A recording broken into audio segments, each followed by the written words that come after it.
विद्याशंकर राय PhD Hindi. आज आपके समक्ष फंडामेंटल लिटरेसी एंड न्यूमरेसी ये आपका विषय है।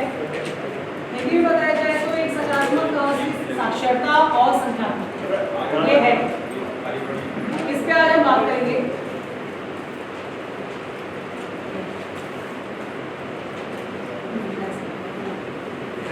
जैसे कि नेल्सन मंडेला के अनुसार शिक्षा सबसे शक्तिशाली हथियार है जिसका उपयोग आप दुनिया को बदलने के लिए कर सकते हैं। लेकिन उनका मानना ये था, जैसे आज आप सभी जानते हैं सब शिक्षक हैं, हम सबके लिए एजुकेशन बहुत ज़रूरी है। हम उसी को लेके हमेशा निरंतर आगे बढ़ते रहते हैं। हम सोचते हैं कि उसके प्रति हम कार्य जो कर रहे हैं अपना बेस्ट होगा। तो ये तो बहुत बड़े एक हमारे जो सामने निकले आपके अधिकारी के शिक्षा सबसे शक्तिशाली अधिकार है जिसका उपयोग आप दुनिया को बदलने के लिए कर सकते हैं। आज हम भैया बनो को चेंज करने के लिए कई तरह की गतिविधियों और इनोवेशंस का प्रयोग कर रहे हैं, है ना। प्रतिदिन हम करते ही रहते हैं। विषय सूची विषय परिचय NEP के माध्यम से संख्या राष्ट्रीय शिक्षा नीति NEP 2026-27 तक सभी बच्चों के बीच मूलभूत साक्षरता और संख्यात्मक प्राप्त करने को सर्वोच्च प्राथमिकता देती है। मतलब कि NEP में ऐसा उद्देश्य माना गया है कि 2027 तक हमें सभी को साक्षरता और संख्यात्मकता के सभी नॉलेज को सिखा देना है। एक छोटा सा एग्जांपल मैं दूंगा आपको। एक छोटा सा जब बच्चा होता है पहली दूसरी क्लास का, उसको हम कितना पढ़ाने की कोशिश करते हैं, बेटा एक एप्पल लिखो, नहीं आप फर्स्ट सेकंड क्लास में आ गए, आप 2 लिखो, है ना। तो जब वो उसको लिखता तो है, लेकिन कई बार हम देखा होगा वो काउंटिंग करने के बाद 10 में 12 टेबल में अटक जाता है। तो इसका मूल प्रॉब्लम क्या है इसका कि बच्चे को अभी अक्षरों का ज्ञान ही नहीं है, या संख्यात्मकता रूप से माने तो उसको नॉलेज ही नहीं है। आज मैक्सिमम जो आपका ये एक्टिविटी जो है ये अधिकांश मैथ्स जो मैथमेटिक्स से बहुत है, तो बच्चे को उसके बारे में नॉलेज हो, साक्षरता। अब इसके बाद हम नेक्स्ट वाली पढ़ेंगे सब। साक्षरता क्या है, हम सबके लिए महत्वपूर्ण है। साक्षरता का अर्थ है साक्षर होना, अर्थात पढ़ने और लिखने की क्षमता से संपन्न होना। भारत में राष्ट्रीय साक्षरता मिशन के अनुसार अगर कोई व्यक्ति अपना नाम लिखने और पढ़ने की योग्यता हासिल कर लेता है तो उसे साक्षर माना जाता है। कहने का मतलब ये है कि एक छोटा सा बच्चा भी अगर मान लीजिए पढ़ने लगा, या हमारे आचार्य भी, हम सब पढ़ चुके हैं आज, लेकिन साक्षर हम तभी हैं जब हम लिख सकते हैं। मैं मान लीजिए मैं हिंदी का टीचर हूँ, किसी भी स्कूल में जाके इंटरव्यू दूँ और वहाँ पे जाने के बाद पता चले मुझसे लेटर लिखवाएं और मुझे लिखना नहीं आता, तो ये तो मेरे लिए बहुत शर्मनाक बात होगी, क्योंकि वहाँ पर 10वीं 12वीं के जो बच्चा है उसको तो मुझे कराना ही हो, उसको तो सिखाना ही है मुझे। लेकिन अगर मैं साक्षर हूँ और मुझे नहीं आती है तो ये अच्छी बात टीचर्स के लिए नहीं। तो सबसे बड़ी बात है कि साक्षर आपने एजुकेशन तो प्राप्त कर ली, आप MA तो कर लिए, आप B.Ed तो कर लिए, बट आप एक शब्द नहीं सकते। ये हम सभी टीचर्स के लिए। संख्यात्मकता कौशल, ये मैथ से संबंधित है। मैथ मुझे बहुत टफ लगती है, बिल्कुल भी। मुझे अभी भी याद है, अपना एक अनुभव दूंगा मैं। 9th क्लास में मुझे मेरे टीचर्स बहुत कहते थे गंदी लैंग्वेज बोलते थे, वो कुछ नहीं आता, बेवकूफ़ है यार, आप जब तक क्या बोलते थे, मैथ नहीं आता तुम्हें, बिल्कुल डफर हो तुम। मैथ्स के प्रति मैंने कभी जुझारूपन अपना दिखाया ही, मैंने कभी पूछा ही नहीं, क्योंकि लैंग्वेज बहुत गंदी है, बहुत गंदी तरीके से बात करते थे, बच्चों को मारते थे। ये मेरा अनुभव है, मैंने उनसे कुछ सीखा ही नहीं। लेकिन मेरी वही हिंदी SST की टीचर्स थी, इंग्लिश के टीचर्स थे, बहुत प्यार से बात करते। तो शायद फ्रस्ट्रेट थे, वो बताते थे, लेकिन सोचते थे कि मारूं मैं इसको, है ना, कितना मारूं, किसी 2+ को क्यों नहीं किया पता है। लेकिन इसका आगे चल के बहुत ये हुआ, धीरे धीरे मैथ के प्रति मेरी रुचि बढ़ी और मैंने सीखना स्टार्ट किया। शायद और मैं पढ़ता तो मैं आर्ट्स ना लेके साइंस जरूर है, साइंस में मैथ इंग्लिश में अच्छे नंबर, इंग्लिश में मेरी रुचि थी। तो मैथ्स को बच्चों को गणित विषय में हमको और संख्या योग की संपूर्ण जानकारी देना एवं सभी प्रकार के जोड़ घटाव विभाजन करने के नियमों को बताना एक संख्यात्मक कौशल है ना। आप समझ जाइए कि मतलब कैसे हम अगर कोई +2+ कर रहे हैं या डिवाइड कर रहे हैं, डिवाइडेशन आ गया, मल्टीप्लिकेशन आ गई, तो ये सभी चीज़ें जो हैं वो हमारी सभी संख्यात्मक कौशल को दिखाते हैं। एक बच्चे को जो सिखाया जाता है, या तो फिर वो यही कोशिश करता है टीचर कि उसको हिंदी इंग्लिश का विकास तो कराएं, साथ में ये कराएं, क्योंकि हमारा विषय ही है साक्षरता और संख्यात्मकता। अगला बिंदु है आपका objective of FL, reading, speaking, writing, interpreting once thought. First of all reading, हमें पढ़ना आना चाहिए। सबसे सबसे पहले हमारा काम है हम बच्चों को पहले रीडिंग कराएं, उन्हें पढ़वाएं। क्लास में मेरे बच्चे पढ़ा कर दिया, उसको कहते हैं चल खड़ा हो जाओ जल्दी से लिख के दिखा निकल के। मैंने तो क्लास से पढ़ाया ही नहीं उसको, मैंने रीडिंग ही नहीं कराई उसको। अगर शायद मैंने रीडिंग कराई होती तो उसको पता रहता कि मुझे अधिगम लिखना कैसे, या उसको भी पढ़ना आ जाए।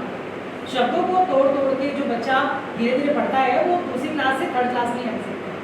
सेकंड क्लास में किसी तरह अभी ऑनलाइन ऑफलाइन के माध्यम से पास हो, उसे खुद नहीं पता हो कैसे करना चाहता है। थर्ड क्लास में आने के बाद टीचर्स सिखाते हैं हमारे स्पीकिंग, बोलना, है ना। आपने देखा होगा, आप टीचर से सभी आप अपने होम ट्यूशंस लेते होंगे, अपने बच्चों को पढ़ाते होंगे। आप घर में खड़े करिए बेटे को, स्पीकिंग बोल कुछ, हम इंग्लिश के हिंदी के तो बोलते ही, बड़े होकर बोलो कुछ, है ना। मैं हिंदी में सिखाता हूँ, उसे नहीं पढ़ता हूँ, हिंदी में इंटरेस्टेड ही हूँ, इंग्लिश में इंटरेस्टेड ही, मैथ में इंटरेस्टेड है, मैथ अच्छी लगती है उसको, मतलब चलो मैथ से आगे बढ़े, हिंदी में ना पढ़े, लेकिन बोलने की कोशिश करता है वो, प्लस ज्वाइन करने की ये सब की आदत।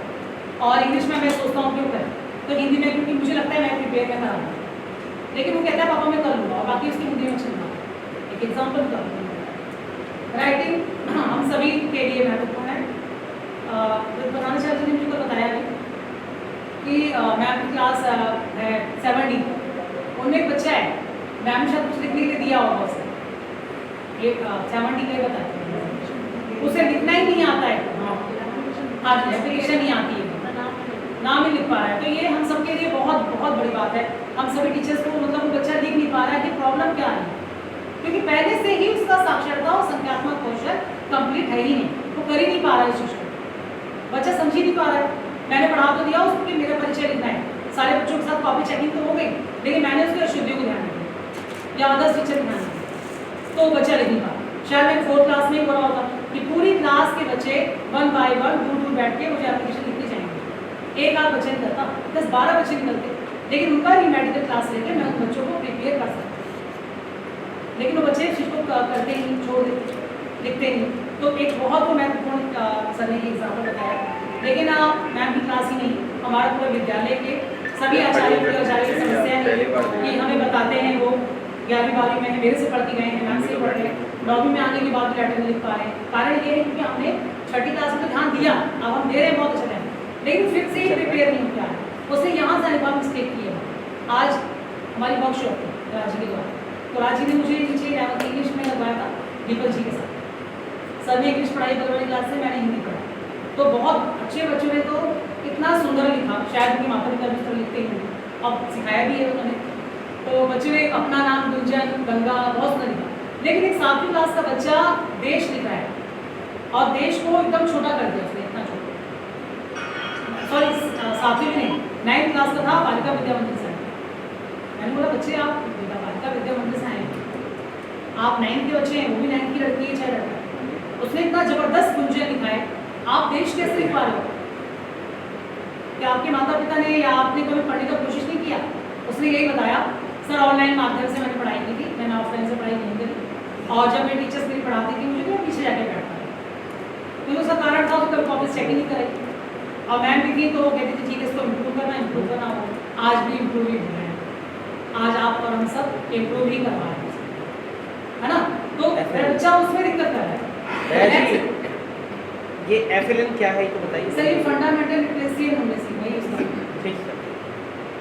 4th इंटरप्रेटिंग वंस थॉट, एक चीज को लेके प्रिपेयर करना, उसका जो विचार है वो करना क्या चाहता है, एक उसका जो मतलब मैं अगर कुछ प्रेजेंट करना चाहता हूँ, मेरे मन में क्या विचार है, उस चीज को मैं क्या प्रस्तुतिकरण करना चाहता हूँ, क्या मुझे कंप्लीट रूप से वो आता भी है कि नहीं आता, तो एक विचार पहले से ही उसके दिमाग में उत्पन्न हो जो कि विचार कर सके अपने अंतर मन में उसको।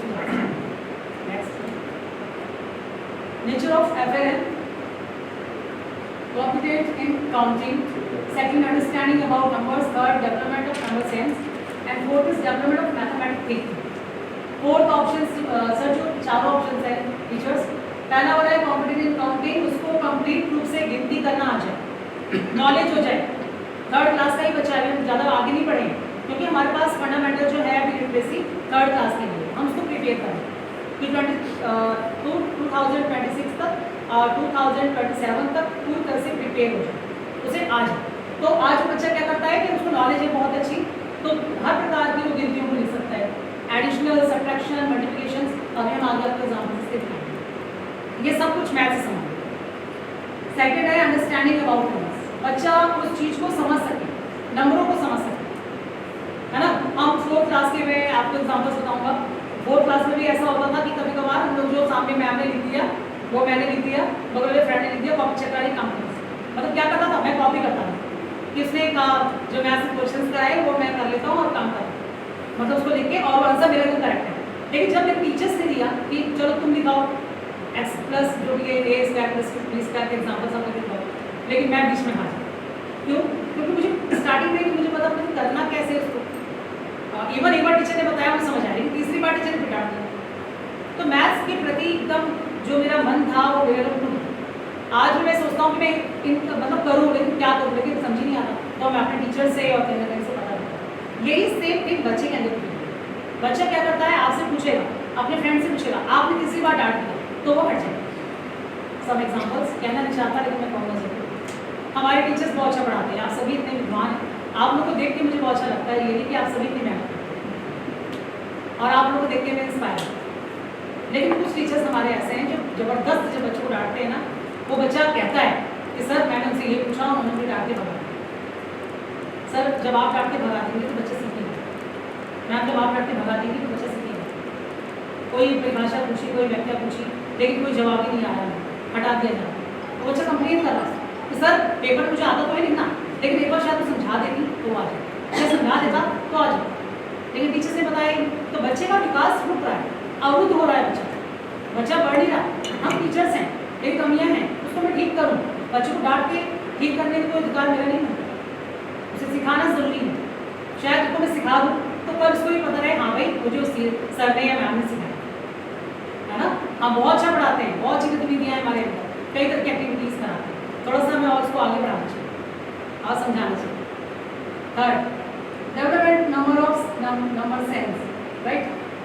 थर्ड ये जो पॉइंट है, आप समझ सकते हैं कि सेंस क्या है बच्चे का, वो नंबर को कैसे पहचाने, कैसे लिखे। चौथा है डेवलपमेंट ऑफ मैथमेटिक थिंकिंग, कैसे करें, मतलब कि एक जो गणित के क्वेश्चन है उसको करने के तरीके क्या हैं। बच्चा किस चीज़ को करते हुए स्टार्टिंग करें, पहले उसे एक्सपेंडेड फॉर्म आना चाहिए, राइट वर्ड्स आना चाहिए, फिर प्लस विभाजन आना चाहिए, फिर उसके प्लस टू करते करते उसको आगे कितने ऐड आने चाहिए कि अगर मैंने बच्चे को दे दिया 560 प्लस 577, तो बच्चा मेरे सामने उसको रफ में करके आपके सामने प्रेजेंट कर सकता, तो हमें लगेगा हाँ भाई बच्चा मैथमेटिक थिंकिंग से बहुत अच्छा कर सकता है, उसको लेके आगे बढ़े। और ये हमारा विचार यही होता है कि मैथमेटिक थिंकिंग को लेके बच्चा सोचेगा, समझेगा, टीचर से पूछ के आगे बढ़ेगा। और इस तरह एक प्रकृति है, फंडामेंटल लिटरेसी न्यूमरेसी की प्रकृति है कि बच्चा इन्हीं सब अवधारणाओं को लेकर आगे बढ़ता है।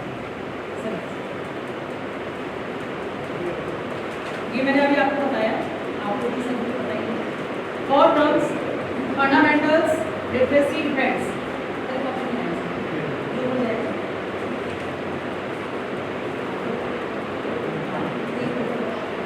Fundamental literacy defence, 4 terms. Listening, है ना, 4 प्रकार, वही फिर चीज आ गई है कि फंडामेंटल लिटरेसी साक्षरता पे डिपेंड, साक्षरता किस पे डिपेंड है, 4 चीजों पे depend. First of all listening, सुनूं मैं, जब मैं सुन नहीं रहा तो मैं करूँगा मैं। सेकंड रीडिंग, बच्चे को पढ़ना आना चाहिए। थर्ड स्पीकिंग, बच्चे को बोलना आना चाहिए, है ना। और फोर्थ लिखना आना चाहिए। अगर ये 4 चीज़ें हो गई फंडामेंटल लिटरेसी एंड डिपेंड्स, तो मुझे लगता है कि कंप्लीट बच्चा एक साक्षरता प्राप्त करता है। अगर मुझे लिखना आ गया, मुझे पढ़ना आ गया, तो साक्षर तो मैं हूँ, MA BEd तो मैं हूँ, लेकिन उसके बाद किसी प्रकार की समस्या मुझे नहीं है, बिकॉज इन 4 स्किल्स को मैंने प्राप्त कर लिया। नाउ नेक्स्ट, फंडामेंटल अरिथमेटिक और operations, additional, subtractional, multiplication and division, ये 4 टर्म्स जो आपको मैंने पहले बताया कि उसका जवाब करें, घटाव करें, गुणनफल करें और फिर उसका विभाजन करें। ये चारों चीज़ करते हुए ही बच्चा जो है एक अरिथमेटिक ऑपरेशंस मतलब मैथ के उस नियम को जान सकता है और आगे उसको परफेक्ट कर सकता है। नेक्स्ट, ये आपकी और हम सबकी भूमिका है, हमें कैसा करना चाहिए, बच्चों के साथ हम क्या करें, हमारी और आपकी भूमिका क्या है। क्योंकि हिंदी में है लेकिन सारी बहुत सिंपल है। बच्चों को विषय पर बात करने के लिए प्रेरित करें। कई बार मैं देखिए क्लास के अंदर मैं पहुँचता हूँ और बच्चे बताते हैं सर हमें मैम ने ये समझाया हुआ था, उसी पे कन्वर्सेशन कर रहे होते हैं, ऑल टाइम। मतलब मेरा विषय हिंदी है, अगर नीतू जी पढ़ा के गई है तो मेरे बारे में बोलेंगे सर मैम जो पढ़ा के गई है वही पढ़ रहे हैं, उन्हीं पे हम डिस्कस कर रहे हैं। फिर मैं उनसे पूछता हूँ राइट बच्चों मैम ने अगर आपको भक्ति में पढ़ाया तो भक्ति में क्या था, और वो डिस्कस करने में लगे पड़ेंगे क्या कि मैम ने क्या किया। मुझे लगता है मैम ने शायद उसके बारे में पढ़ाने के बाद उस विषय पर बात करने के लिए हुआ, या वो अपने आप डिस्कस करना चाहते हैं क्या इस चैप्टर में ये जो बच्चे पढ़ने वाले हैं एंड अदर बच्चे बैक बेंचर से नहीं होते, वो हमें और आपको देख के टाइम पास करें, पढ़ो चाहे न पढ़ो आप। लेकिन कुछ बच्चे जो डिस्कस करते हैं तो ये आप पे और हम पे डिपेंड है कि हमने बच्चों को इस विषय पे कर दिया कि बच्चा अपने आप प्रेरित हो। काफ़ी टीचर्स हैं करते क्लास लेके सेकंड वाले में जो पीरियड होता है आपका तो उसमें बहुत अच्छी तरीके से वो डिस्कस करते हैं, इवन उस चैप्टर को हटाते नहीं हैं, जैसा हमें डिस्कस करते हैं। तो ये बहुत सकारात्मक चीज़ है जो आज आप और हम कर रहे हैं। सेकेंड पॉइंट, एक आकर्षक सीखने का माहौल बना। क्लास के अंदर लड़ने झगड़े का नहीं, बकवास करने का नहीं, उर्दू में बहुत करते हैं है ना, कुछ आ जाएंगी लड़कियां लड़ने के लिए, कुछ आ जाएंगे लड़के लड़ने के लिए। मैं तो कोशिश करता हूँ दूरी रहे, तो वो आगे घेरा लगा लेते हैं, बहुत दूर है। मैं कल प्रधानाचार्य जी ने घेरा लगाने को लेकर मुझे बहुत डर, लेकिन मैंने उसके बाद छोड़ दी। मैं आप किसी बच्चों को अपने पास भड़कने नहीं, वो भले दूर से बात करे वो बात करें, मतलब आता है पास में, लेकिन घेरा लगा के जो बात करती है वो थोड़ा जीता आप समझा। तो एक आकर्षक सीखने का माहौल बनाना ये मैंने काफ़ी ठीक से सीखा है, मैं देखता भी हूँ कि बहुत अच्छी तरह से क्लासेस समझाते हैं। अगर एक बार खड़े हो गए तो बच्चे उसे डरते नहीं है लेकिन सीखते हैं, वो है धीरज सर। धीरज सर को मैं देखा क्लास में पढ़ाते हैं तो जब क्लास में खड़े रहेंगे तो उनकी क्लास में सारे अपना माहौल बनाए, एक उन्होंने माहौल बनाया पढ़ने, चाहे वैसे से संबंधित है चाहे किसी से संबंधित है, मैंने देखा है। थर्ड, अनुभवात्मक शिक्षा शास्त्र का समर्थन करें। जो भी अभी हमारा एक्सपीरियंस है वो सोसाइटी में उस चीज़ का समर्थन करें, मतलब कि आप एक्सपीरियंस लर्निंग लगा के चलें। आज जो सर सीख रहे हैं हम भी सीख रहे हैं, एनईपी में जो आया अंतरा मैम ने बताया कि सर इस तरह के पैटर्न्स हैं, आप जो भी ले जाते हैं। तो हमारे पास बहुत तरह के ऐसे पैटर्न्स आ गए कि हम सब टीचर्स भी अगर उसको एक रोज अपना सेशन लेके बैठे तो भी शायद कंप्लीट करें, बहुत लंबे लंबे सेशन। तो ये वाला सेशन जो है ये हमारे वही है कि एक्सपीरियंस में हमारा अनुभव कैसा, हम अपने अनुभव के माध्यम से बच्चों का समर्थन करते हैं कि बच्चे भी सीख सकें। संघर्षरत शिक्षार्थियों का समर्थन करें, जो बच्चे बहुत ज़्यादा अच्छी मेहनत करते हैं।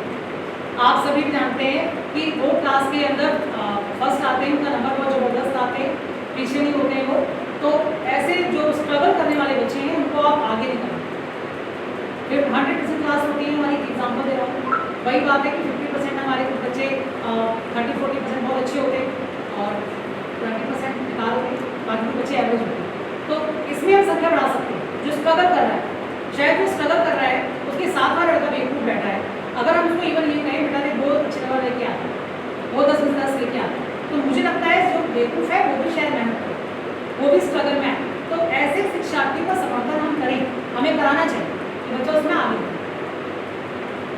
लास्ट 5वां, निरंतर मूल्यांकन विवरण मूलभूत साक्षरता और संज्ञानात्मक कौशल। एक कंटिन्यू जो सब बताती है रिवैल्यूएशंस करिए, रिकॉल करिए, बच्चों को सिखाते रहिए, टेस्ट लीजिए और आपका रिकॉर्ड रखिए। तो चलना चाहिए कि बच्चों को हम निभा रहे हैं। मान लीजिए मैंने हिंदी तो पढ़ा दी, चैप्टर पढ़ा दिया, टेस्ट आया, टेस्ट करवा के मैं देखो ठीक है आप अपना काम करें।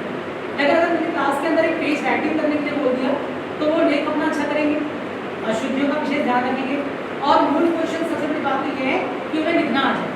अगर मैंने बुक बंद करा दी और बच्चों को बस लिखने के लिए बोल तो लिखेगा, अपनी अशुद्धियों को चेक कराएगा, वही उसका विकास होगा। आज हमारा अभिभावक और समाज का जुड़ाव कैसा है, ये कैसा महत्व रखते हैं, इनको भी एनईपी संदेश देता है। बच्चों को सीखने के स्तर के बारे में जागरूक बच्चों को घर आधारित शिक्षण सहायता प्रदान करने के लिए सामुदायिक जागरूकता मेले का आयोजन कराया है। मतलब कि बच्चों में एक ऐसा लेवल रखें उनको मिलकर को लर्निंग कराने का कि वो घर आधारित शिक्षण सहायता प्राप्त करें। जो आजकल देखा होगा आपने, जैसे हमारा एनजीओ है संस्कार केंद्र, ये वही है सामुदायिक जागरूकता मेले का आयोजन। तो हाँ मेला तो नहीं करा रहे हैं, लेकिन 1 वीक में हमारे एज ए टीचर्स पहुँच तो जा रहे है ना। धर्मेंद्र सर ने कराएगा, मुझे तो बड़ी खुशी हुई इस बात की, जिस गांव की जहाँ मेरा मंडावी घर है वहाँ की लड़की है जिसकी शादी उसी घर में हुई थी जहाँ हम लोग गए थे संस्कार के सेक्टर 31। मैंने देखा उसको तो मैंने पहचाना, उनका पाल बेटा उनके, उनका हाँ ऐसा भी बेटे, नाम है तो नहीं लड़का, मेरा नाम सुना मैं देखा नहीं था, आप शायद नाम सुना है, आपकी शादी में आए थे, तो वो उस घर की बहू को चाय वाय लेके आए, मतलब नमस्ते बेटा, हमारे घर की गाँव की लड़की हो आप, और आज नोएडा के बहुत बड़ी बात है कि यहाँ संस्कार के वहाँ की बहू जो आई थी शायद अब है नहीं, अब कहाँ आने जाओ। तो मतलब ये माहौल बहुत अच्छा लगा देख के, इसको देख उसने कहा मैंने आपको ये देखा नहीं लेकिन सुना है किराया साहब के हैं। तो सर ये एग्जाम्पल दे रहा, तो उनका ये सामुदायिक जागरूकता मेले का बहुत अच्छा आयोजन पेरेंट्स भी करते हैं, टीचर्स भी करते हैं, और इस तरह आज के और अभी हम शायद कराएंगे अभिभावक संपर्क, तो जो मैम अभिभावक संपर्क कराएंगे कितनी मैम, तो उसमें और जुड़ेंगे बच्चे, तो उसमें एनईपी के माध्यम से ये काम हम करा सकते हैं। ये सभी के लिए इम्पोर्टेंट है, कृपया इसको पहले लिख लीजिए, आप इसे प्लीज लिखो, because this is the ELES approach।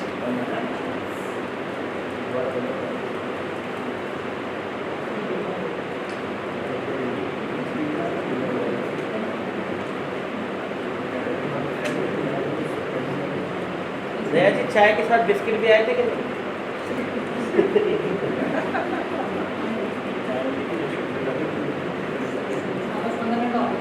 नहीं आप बोलिए, बढ़िया बोल रहे हो आप 1 घंटा बोलो, अच्छा लगा।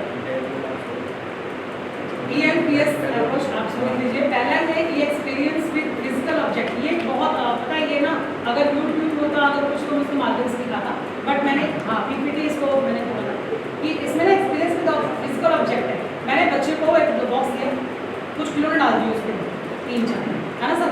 अब मैंने उसको क्या किया, उसको काउंटिंग करना स्टार्ट करा, पहला वाला पॉइंट वो करता है।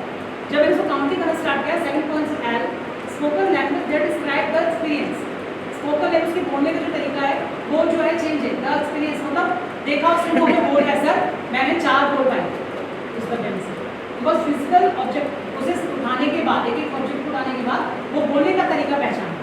Third pictures that represent the experience, वो आपको दिखा सकता है कि बोल है सर और इसको आपको रिप्रेजेंट कर रहा है, तो इससे बच्चा क्या पहचान है ना, देख भी रहा है, एक्सपीरियंस भी कर रहा है। वो as return symbol that journalize the experience, उस सिंबल्स को लिख भी रहा है। अगर महेश ने 4 अगर बॉल पाई तो सुरेश ने 3 पाई, तो वो चीज़ को लिख रहा है, रिटर्न सिंबल दैट जर्नलाइज, उसको पता है कि मैंने प्रस्तुत किया। तो साक्षरता और संज्ञानात्मकता कौशल के अंदर ELSP अप्रोच जो है ये इम्पोर्टेंट है। Next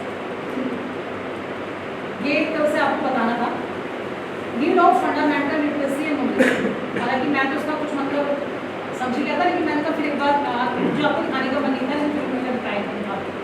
2007 according to the national achievement survey in the 2017 students achievement rates, third class language learning achievement rates 69%, Hindi English भाषा में 69% जो है, इतना ही बच्चा थर्ड क्लास में सीखा, मतलब बड़ा बढ़ोतरी हुई। लेकिन मैथमेटिक रेट में भी हुआ आगे बढ़ा 63%। 2070 का सर्वे दिखाता है हमें कि 5th क्लास के अंदर बच्चा आते आते लैंग्वेज लर्निंग अचीवमेंट रेट कम हो गया, 58% हो गया उसका लैंग्वेज में, हिंदी इंग्लिश लैंग्वेज में कम हो गया, मैथमेटिक्स में सब कम हो गया, 53% हो गया।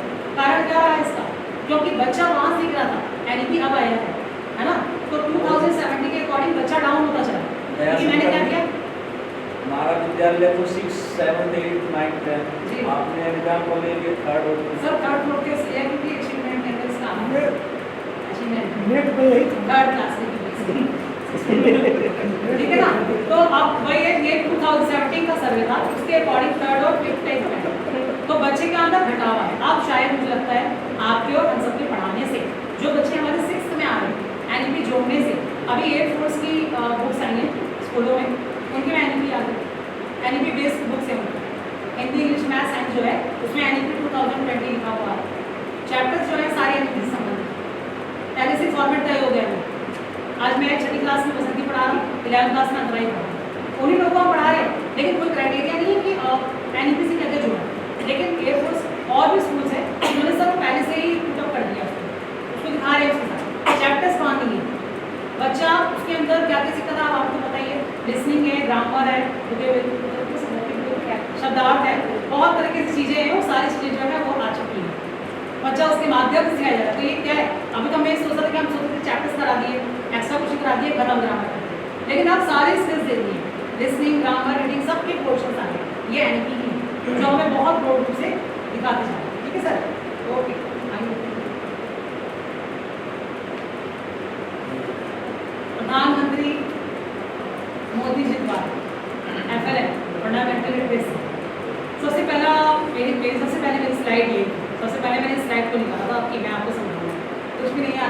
लीजिए। राष्ट्रीय शिक्षा नीति के तहत FLN एक राष्ट्रीय मिशन के रूप में लिया जाए, मतलब कि एक नेशनल पॉलिसी है इनकी। प्रारंभिक भाषा का ज्ञान, संख्या का ज्ञान बच्चों में सामान्य लेख को पढ़ने एवं समझने की क्षमता का विकास करना है ना। मतलब कि जो अब स्टार्टिंग है हमारी, तो हम 3rd क्लास से ही बच्चे को इम्प्रूव कराएं कि आपको पढ़ना और लिखने और समझने, उस पर हम बात जाते हैं, कोशिश को हम आगे बढ़ाएं। अब उसको डीप ना करें, अब उसको NEP के बेस पे हम आगे बढ़ाएं कि बेटा पहले लिख के दिखा, पहले रीडिंग करके दिखा, 4 स्किल्स आती तो आगे क्लास में जाएगा कि नहीं जाएगा। पहले ही हम अपने रेस हैंड करते हैं क्योंकि आपको कुछ लिखना नहीं आता। इस तरह के उदाहरण हमारे स्कूल में बहुत है कि बच्चे हमारे लिख नहीं पाते, जो हम सबके लिए अच्छे करते हैं। बच्चा आगे चलकर, उन्होंने कहा था, मोदी जी ने बताया है कि बच्चा आगे चलकर रीड टू लर्न स्वयं करे। इसके लिए जरूरी है शुरुआत में लर्न टू रीड करें। पहले बच्चा उसे अधिगम करे फिर पढ़े, लेकिन तीसरी कक्षा पार करने के बाद बच्चा 30 से 35 शब्द आसानी से पढ़ पाए, और हम इसे ऑरल फ्लुएंसी रीडिंग कहते हैं। ठीक है, और तीसरी कक्षा का पार होते ही मान 30 से 35 शब्द ऐसे हैं जो बच्चा खुद पढ़ ले उसे। अब मैंने सेकंड क्लास कर ली, सेकंड क्लास के बाद टीचर ने बताया कि तुम्हें करूँ। सर ये ओवरहीट कर रहा है, सब बस मैं बंद खत्म कर रहा हूँ, नहीं फूक जाएगा, गड़बड़ हो जाएगी। अब क्या, अच्छा ठीक है, उसका लास्ट है। अब ये आप लोगों से प्रश्न उत्तर है, आप सबने सुना, धन्यवाद आप सभी का। कुछ प्रश्नोत्तरी है हमारी, जिसे मैं चाहूँगा या जिसे मैं कहना चाहता हूँ कि सब खड़े हों और अपने आंसर्स को बताएं। बस ऐसे दो क्वेश्चन लिखा कोई खराब नहीं, लिखा हुआ खराब हो जाएगा, नुकसान हो जाएगा विद्यार्थी को भाई, तुम्हारी सैलरी से काटेंगे। ठीक है, 3 प्रश्नोत्तरी दीजिए। आप वैसे बोलते हो फिर लिखना है।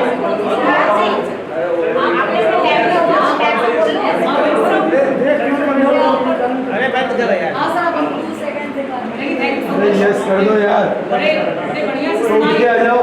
कोई नहीं, आप वहाँ से बोल दो।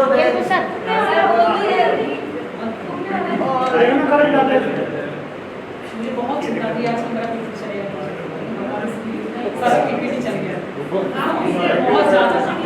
अब 3-4 क्वेश्चंस हैं और बस खत्म। पूछिए सर। मैं इसमें ये चाहता एयर हूँ फिल्टर साफ करना है, आप ध्यान इसलिए सुनिएगा और उसके आंसर दीजिए। जी, फर्स्ट ऑफ ऑल, राष्ट्रीय FLN मिशन जो फंडामेंटल लिटरेसी यूनिवर्सिटी के अनुसार किस कक्षा के बच्चे अध्ययन करने के निम्न कौशल और सामान्य गणित और संख्यात्मक कौशल पहचान सकते हैं? तीसरी सर। हाँ, मैं ऑप्शन दे रहा हूँ। अरे तीसरा ही है। चलिए, हमारी मैडम ने बोला सैनिक और अभी सब ने बोला सैनिक तालपुर। सैनिक तालपुर करें सर, आप अपने लिए भी करेंगे, Sainik Talpur. Thank you. Next question Jitendra ji करेंगे, आप इसका आंसर बताएंगे। अध्यापक समाज, ज्यादा वो हो रहे हैं। अध्यापक समाज, माता पिता और विद्यार्थी इंग्लिश में लिखा है, किस बिल्डिंग को मजबूत बना सकते हैं? केवल स्कूल को, हमेशा अधिगम करने को, केवल पढ़ने को, बाहरी अधिगम? बाहरी अधिगम को, और बताइए को। नहीं, अधिगम को, अधिगम को, हमेशा अधिगम करें। जी, हमेशा अधिगम। हमेशा अधिगम मतलब हमेशा सीखने। सेकंड ऑप्शन करेक्ट है। बी ऑप्शन नहीं आपका दिया सही था। Sir, option number B. अधिगम ठीक है, मेरी ताली नहीं पाऊंगा जी, नैनीताल टू तिब्बत के लिए।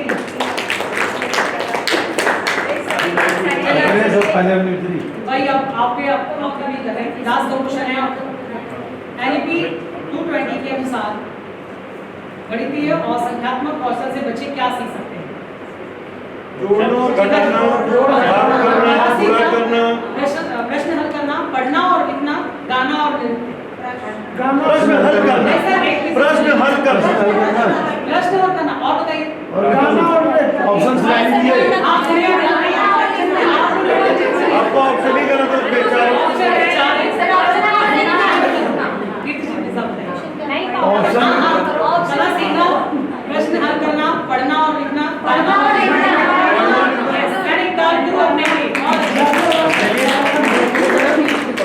मॉनिटर खड़े हो गए। एंड लास्ट, ये हमारी जो भी हमारे आचार्य बताना चाहें बता सकते हैं। NEP has set deadline dash to achieve FN 2023 26 2027